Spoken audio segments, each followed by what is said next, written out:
दोस्तों, जीएस को याद रखने की हमारे पास कोई गोली या कैप्सूल नहीं है। हमें बार बार रिवीजन करके ही जीएस को हम याद रख सकते हैं।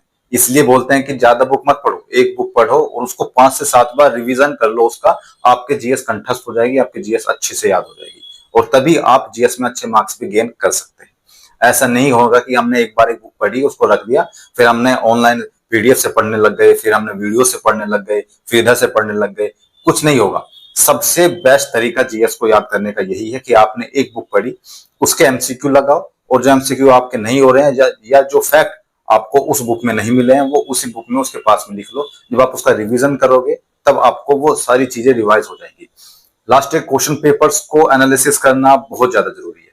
100 पेपर्स आते हैं क्लिनिकल एप्लीकेशन के, जिसमें 58 प्लस प्रैक्टिस सेट हैं, जिसमें आपको जीएस, हिंदी, मैथ, रीजनिंग सब चीजों का मिक्स उसमें मिल जाएगा। और अगर आप चाहते हैं कि हम हर सब्जेक्ट का 100 पेपर्स अलग लें, चैप्टर वाइज लें, तो उसके लिए भी अवेलेबल है। मैथ, रीजनिंग, जीएस के लिए आप वहां से पढ़ करके अपनी तैयारी को और भी स्ट्रॉन्ग कर सकते हैं। और 100 बातों की एक बात कि एक ही बुक पढ़ना है, एक ही चीज पर निर्भर रहना है और उसी चीज को बार बार रिवीजन करना है।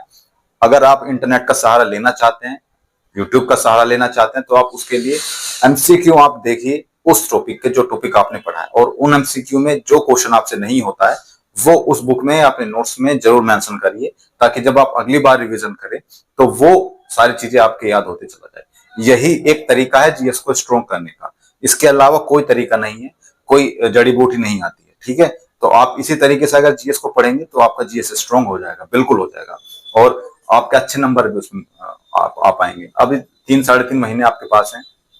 अच्छे से तैयारी करिए, पढ़िए और अपनी तैयारी को मजबूत बनाइए और एक सिलेक्शन इस बार जरूर लेकर आइएगा। मिलते हैं अगले वीडियो में, तब तक के लिए जय हिंद।